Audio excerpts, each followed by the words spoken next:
Greetings, you magical and delicious humans. Welcome back to episode 4, titled The Power of Building Micro Habits. Thank you for being here. My name is Monica De Silva, and I've decided to post my content under my little business called Yogi with a Yoni. You can find out more details about that in the description and all the links and tags and all those bits and bobs that are situated in the information. So today's episode is all about the power of fostering and building micro habits. So at the time of me filming this, it's just turned 2026 on the according to the Gregorian calendar. And I know how it is. I've been and done it too. We go out the beginning of every year and we create these lavish and fabulous dreams that we wish to accomplish and achieve. And we just write down the end aim and the end goal with very little thought and intent placed upon how we are going to achieve those goals. So micro habits, or fostering the discipline to start a habit, is a great way for us to achieve those big goals by digesting them in small little bite-sized pieces, as opposed to eating the entire cake in one sitting and feeling rather grossed out or like it's absolutely not achievable to do in one full sitting. So perhaps it's also the Capricorn that is in me, my Capricorn rising, that really appreciates and loves climbing that mountain one little bit at a time. So it is something that I've witnessed in my own life, having an absolutely transformative change and impact. And there's many things that I've actually fostered over the last couple of years. Unbeknown to me, they've actually like secretly creeped in one by one as they are taken on, and they actually just become a part of my life without me even having to think about it. So some of these habits I actually initially forgot to write down, and then as I was thinking through it, there were some that were coming to me. So for the purposes of today and for this video, I would essentially just like to share with you the importance and the power of formulating micro habits and what I actually mean by that. And I'll very briefly touch on the habits that I've created and fostered within my life. We are all very unique beings, so my habits do not necessarily have to be your habits. In fact, you can pop in the comments what are some of the micro habits that you've included and fostered in your world and in your life, or some of the ones you wish to include in your day-to-day life or being. But yes, they really have played a very transformative part and role in my life. And I'd just like to perhaps touch on a little bit of the psychology around the studies that have been done around this. My husband is reading a fabulous book called Atomic Habits. I cannot remember the author, but he's sharing some wonderful information with me. And I actually had recorded this episode before, and then I ran out of space on my camera. We sat down for lunch, and then he spontaneously started to share some of the information that was in this book. And I thought, oh, that's bloody brilliant. This episode and this video should definitely be more about those little research findings than specifics about my micro habits, which I will definitely touch on. But I feel even those micro habits which I have fostered in my own life deserve episodes of their own, because even though I've listed 13 here, each have brought with them something different and something unique and powerful, which is really helping to shape me and make me bloom and grow and glow into a being which I'm really enjoying stepping into. Some days are rather cringe, but and some days are very challenging, but they are really altering and shifting my mind, my body, and my connection to spirit and to source and to God and to something that is far more powerful and resides, I guess, I don't want to say outside, but rather inside of ourselves. So yes, so micro habits is all about developing habits which you do on, for the purpose of me explaining it, on a day-to-day basis. It can also be perhaps a seasonal habit. It can be a weekly habit, however you want to see it. But I feel the power lies in the daily practice and including it in your daily routine. So it becomes a habit that you foster, but a healthy habit which helps you grow and expand and step into your authentic power and magic beingness.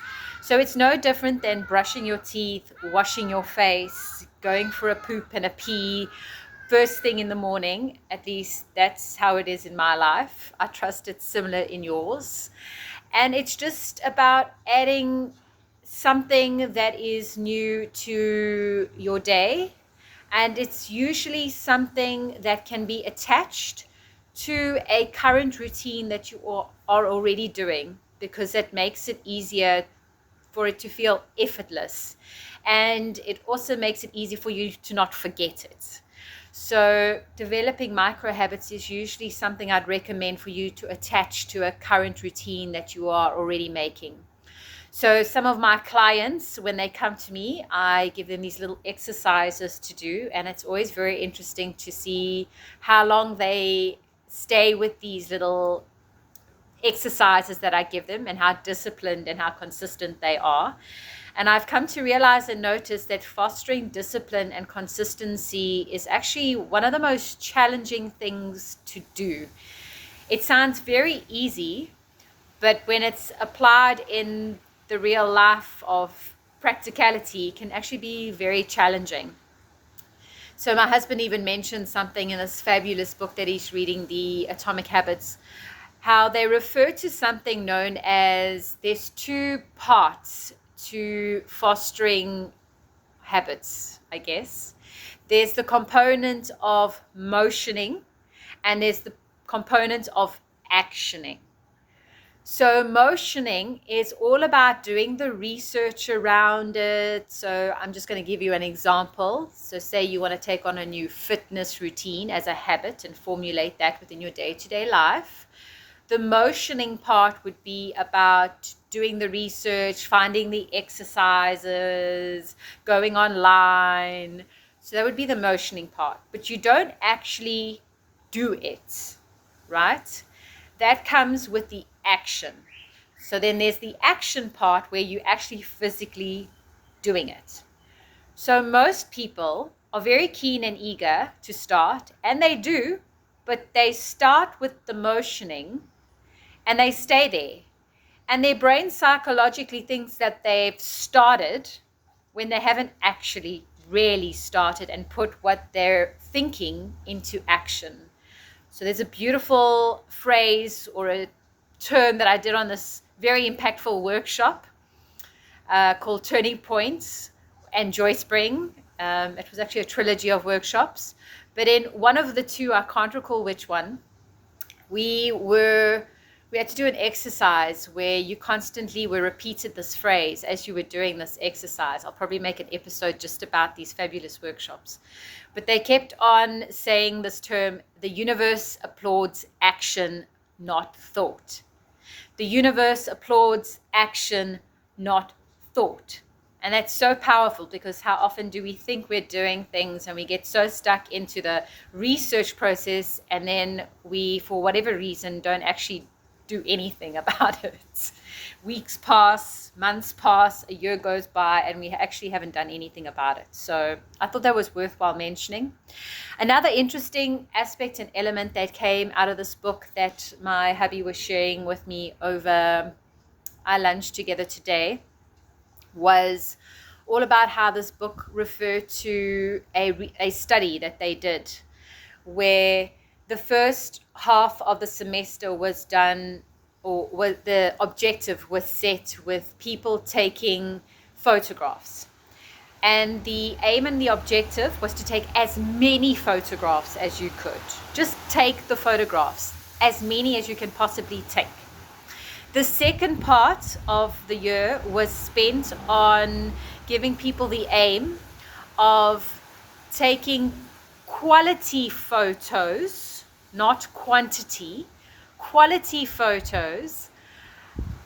And so that was the objective.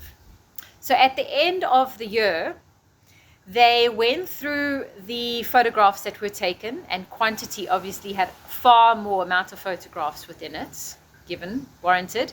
And the quantity photograph had fewer and less. The final result that emerged from this little study that they did was that the group who took the quantity photographs was the group who ended up coming up with better types of photos, even though the second group was told to focus on quality. So I thought that was just so profound and so powerful, because I know it goes against many thoughts of belief around quality is better than quantity. And not to say and not to dismiss that belief or that idea, because I definitely feel that it does hold true in many aspects of life. And perhaps this finding for me was actually a little bit ajar. It made me really just think about it. And having started this channel, and God bless my own heart, because I know that I'm just on episode 4 and I'm just such a newbie with this. There goes the spit. That's how new I am. I'm such a newbie with this. So I'm probably really not at liberty to say anything about quantity over quality when it comes to this daily vlog that I've decided to start. But I can definitely see how that's true, and how essentially for me that made me think about how that element is actually related and perhaps closely correlated with the aspect of just showing up every day and just being consistent. So if we show up every day and we're consistent, we're obviously going to clock in more time than if we show up sporadically on the odd occasion. And that for me was a similar analogy, and perhaps hence the correlation to the quantity and the quality.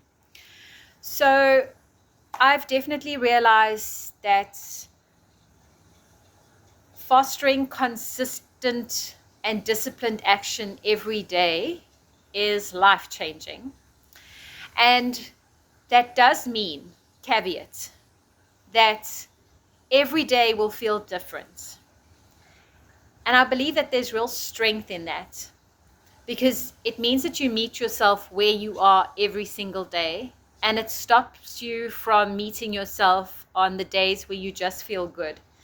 And in a time, in a day, in an age where instant gratification is rife, strife, and all things nice, like TikTok. I don't do TikTok at the moment. Perhaps I do when I'm fabulous and I've got a team who can manage it for me. But I definitely can't be on that social media platform.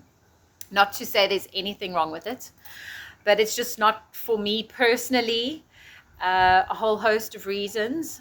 But it is just a little too busy, and even other social media platforms like IG, I guess you can see how it can be quite destructive in the sense that you're getting immediate hits, immediate dopamine, immediate feedback. So fostering something like daily habits is a great practice that I really feel is so powerful in today's day and age. It's the whole premise of olden day of chop wood, carry water, chop wood, carry water. Every single day you need to do the same thing because no one else is going to do it for you and it needs to get done. So I guess fostering micro habits is the modern day version of that to me. So 14, almost 15 minutes into this video, and I haven't even mentioned any of my micro habits. So I have my little list here, and I actually forgot a few, like I mentioned, but I made little notes of them. Some of them are really silly, but I did feel them worthwhile noting. And like I said, I'm not going to go into detail within each one, because I feel that they wouldn't say every single one warrants its own video, but there are definitely a few here which I feel deserve their own time, their own space, and their own energy. And I would like to honor that and share the empowered wisdom that these little micro habits have brought into my life. And perhaps it inspires you to take on something similar or ignites an idea around something else. So here they are. I'm going to read off my list if you don't mind. I'm a newbie, so I feel I have got the permission. So thank you for your patience. So the first micro habit, beyond the brushing of the teeth and washing of the face, and yes, those are micro habits, guys, so count them in. You're already starting to do them. Is, I guess I start my day off with my daily lemon and water, warm water, lemon, and a grind of Himalayan salt, and I drink that all down to flush the body, clean it out. That's a micro habit. The next thing I do is I meditate every single morning, regardless of if I'm feeling so ill.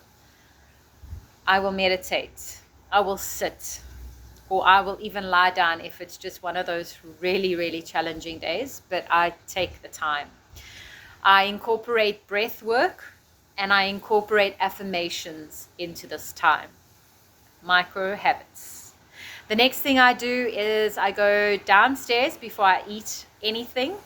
I go and I do my lymphatic drainage. So I spend around 24-25 minutes doing the same exercises for 1 minute each every single day.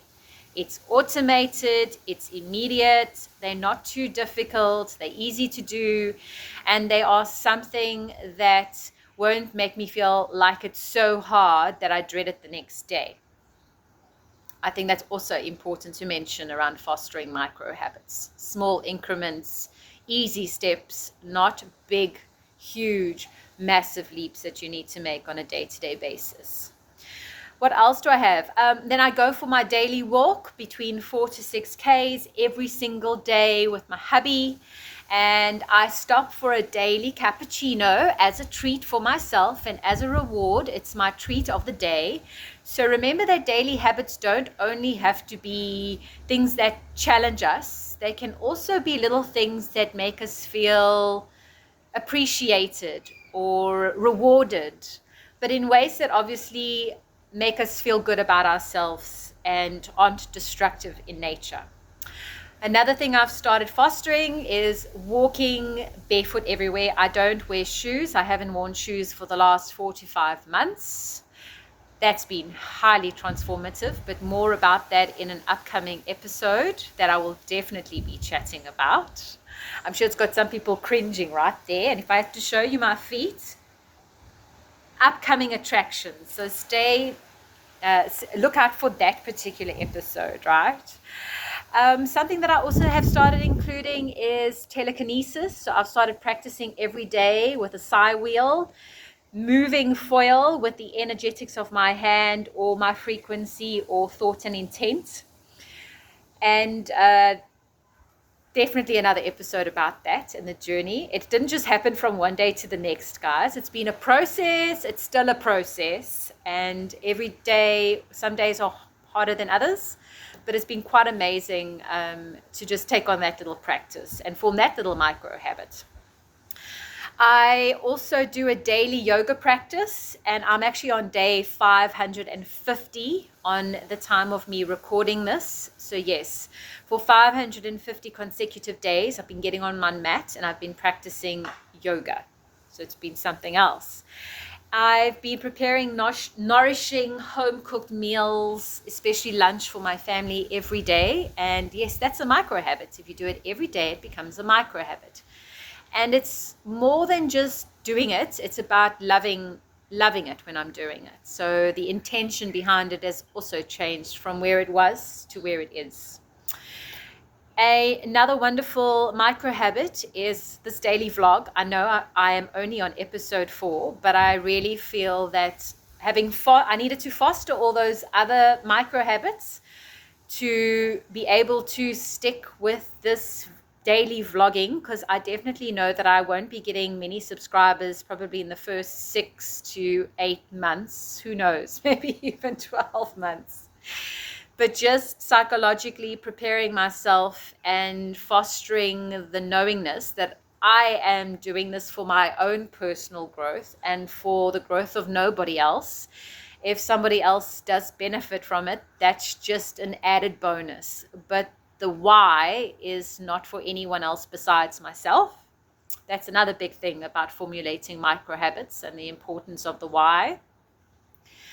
What else have I got here, guys? I meditate every evening as well, even if it's just for 10 to 15 minutes, just to take the time and just quieten the mind, breathe into the body, perhaps reflect on the day. Some days are very heightened in emotions. Some days are calmer and easier.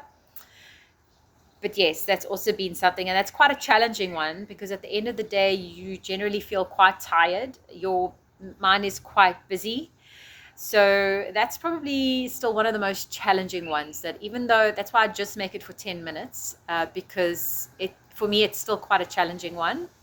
And then I've also started reading every evening before I switch. So after my evening meditation, I go and I read. And I just read, even if it's just 2 pages. I commit to reading those 2 pages. Even if my eyes are really tired, I commit to reading those 2 pages. And that's been pretty cool as well. Turning, putting the bookmark in and watching me progress through my little books as I go. And I guess other ones, I'm learning how to skateboard. Well, not really skateboard. It's the board where like you swivel and maneuver it. I'm not sure what the name is of that board. But I am a homeschooled mom, like I've mentioned in other episodes. And in the spirit of encouraging my children to foster micro habits themselves, they can only really foster those if they see their parents doing it. Okay, so that's been another reason why I've included it in my life. And I thought it would also be just a powerful way for them to see how on the first day where I didn't move anywhere, they were even holding my hand as I was trying to motion around. And it's day probably 5 or 6 with me starting that very new habit. And I just spend literally 5 to 10 minutes on that. But here I am already going around the table. I'm definitely not very proficient in it like they are, but I'm able to get started, and I'm able to at least move from point A to point B without any assistance. And I'm starting to turn the corners and starting to make some progress. So that's also been pretty cool to witness. And then I guess the final one that I want to mention, which maybe isn't a daily habit, but it's been something that I do on a seasonal basis. So just like the seasons change and new seasons come in, on the quarter by quarter basis, so every 3 months, I do between a 3 to 6 day water only fast. And there will definitely be an episode on the wondrous transformative things that water only fasting has done in my life. So yes, definitely stick around for that. So we're 24 minutes almost into this video. It's been the longest video that I've recorded so far and to date. And if you're still here, thank you so much for, I guess, taking your time and your energy. I hope you've really got something beneficial out of my ranting and my sharing with you.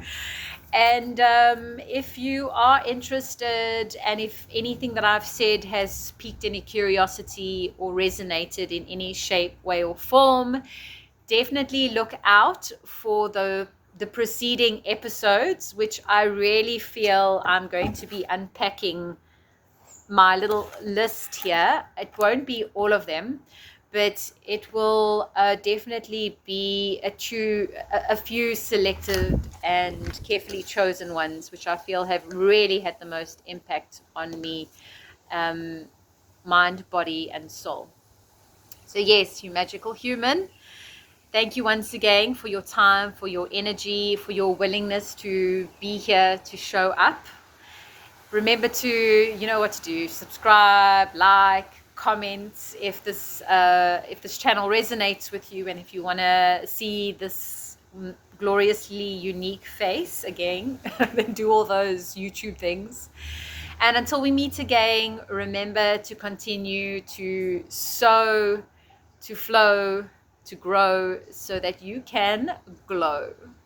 Stay wondrous, stay wise, and keep shining your light. Much love.